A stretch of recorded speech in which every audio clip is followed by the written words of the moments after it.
Ito ay rated SPG. Striktong patnubay at gabay ng magulang ang kailangan. Maaaring may masiselang tema, lengguwahe, karahasan, sexual, horror o droga na hindi angkop sa mga bata.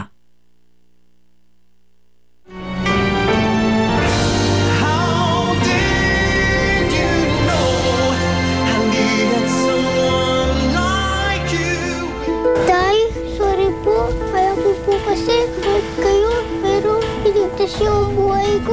Mahal na mahal ko pa rin po kayo, Tay. Hindi na ako magtatagal, Sharina. Mabibigay ko na rin sa'yo ang kalayaan mo, Sharina. Swerte ka dahil sa langit ka pupunta. Huwag mo siyang pababayaan. Makakaasa ka. Si Sharina lang yung nabiyuda. Si Benji may asawa pa. Subukan nilang magsama dalawa, idedemanda ko sila. Bago namatay si Nelson, may pinagtapat siya sa akin. May kinalaman si Emmy sa pagdubot kay Joy. Kinutusan niya si Gimo para gawin yun. Ikaw nagpakidnat ng anak namin ni Sharina. Paano mo rin nagawang pagbintangan ako ng ganyan, ha? Kilala kita, ilang beses mo na ako niloko. Umamin ka na. Kaya napakilala mo na sa akin si Joy. Baka pwede mo bumalik ka na sa akin, Sharina. Ayoko na magulo ang buhay namin ng anak ko. Mamsa lang kaya kami ni Joy. Dahil na ngayon, hindi pa nanghuli si Gimo. Pero diba, sinabi mo na kay Benji na anak niya si Joy? Buti kung pumayag yun, ilayo mo sa kanya yung anak niya. Kaya nga alis kami ni Joy na hindi nagpapaalam sa kanya. Siguro naman Desa, maintindihan ni Benji kung bakit ko gagawin yung para kay Joy. Sakit talaga sa bangsang si Ate Emmy. Kalain mo, kuya, siya pala nag-kidnap sa anak niyo ni Ate Sharina. Kahit anong paliwanag niya, hindi ako nakukumbinsing walang kinalaman si Emmy sa pagdukot kay Joy. Ay, ano bang klaseng tao yan si Emmy? Hindi ko maintindihan. Pakasama niya. Eh, ba't hindi mo hiwala yan? Pwede naman ang ipawalang bisa ang kasal niyo eh. Alam mo kasi, yung si kumari ko nakabo ng wedding. Pinaaral niya ang kasal nila ni pare. Bakit ka mo? Nadiskubre niya nakasal si pare sa una. Kaya napawalang bisa niya yung kasal. Pero ibig ko sabihin, ang panluloko, grounds for annulment yan. Di ba niloko ka ni Emmy? Sinabi niya, patay si Sharina, kaya mo siya pinakasalan. Oh, eh di pwede mo rin ipawalang bisa yung kasal niyo.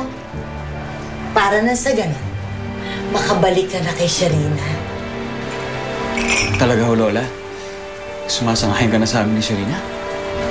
Oo naman.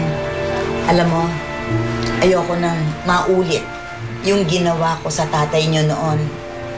Pinigilan ko yung babaeng totoong mahal niya. Kaya ano nangyari? Nagulo ang buhay natin. At magmula ngayon, ayoko nang kumontra kung saan kayo talaga liligaya. Salamat po, Lola.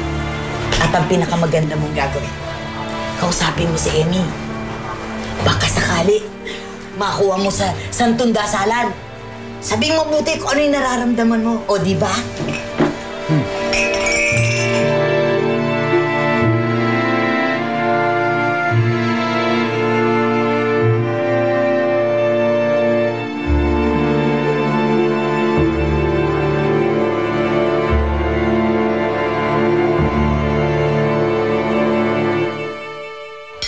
Benji? Benji, nag-breakfast ka na ba? Gusto mo bang kumain? Sabay tayo? Nag-almusal na ako. Mainit pa ba yung ulo mo? Gusto mo masahihin kita?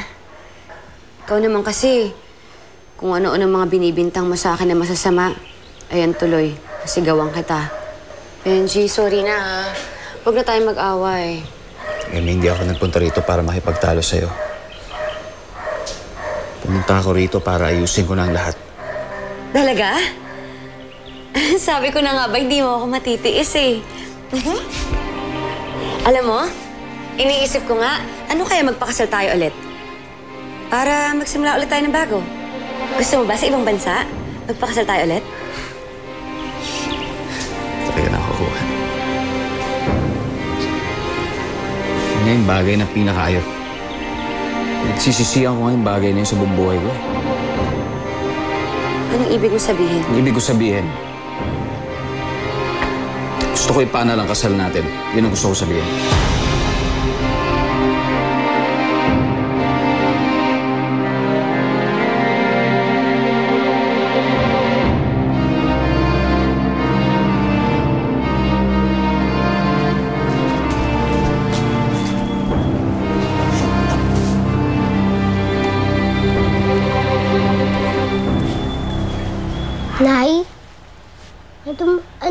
ginagawa nyo? Bakit nyo nilalagay sa bag yung mga gamit natin? Kasi anak, aalis na tayo dito. Saan po tayo pupunta? Di ba ang sabi ko sa'yo, magbabagong buhay na tayong dalawa? Kaya alis na tayo dito. Kasama po natin sa pag-alis si Tatay Benji. Tayong dalawa lang. Pero gusto ko po kasama natin si Tatay Benji. Alam mo, Joy, anak, huwag ka nang makulit, ha? Basta ang sabi ko, aalis tayong dalawa lang. Hindi siya pwede. Hindi natin siya pwedeng isama. Kung ganun, hindi ako sasama sa inyo. Hindi ako aalis hanggat hindi ko kasama ang Tatay Benji. Go! Joy!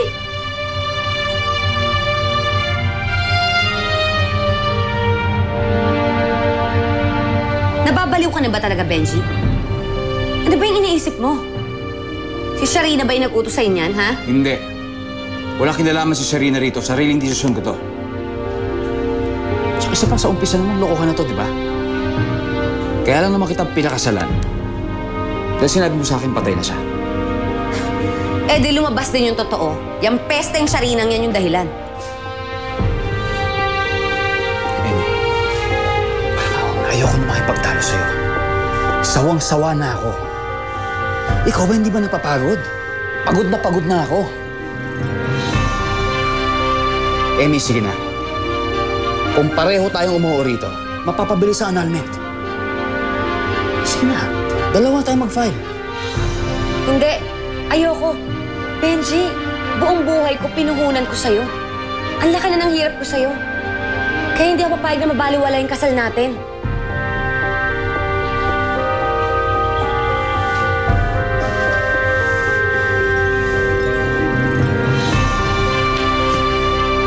Benji.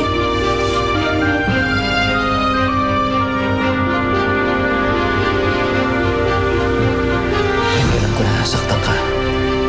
Alam ko parati kang nasasaktan. Pero sa maniwala ka, Tunti, nasasaktan din ako. Pero Amy, kung hindi natin itigil to, pareho pa tayong masasaktan ng malupit. Maniwala ka sa akin. Itigil na natin to, kaya parang awa mo na. Baka walang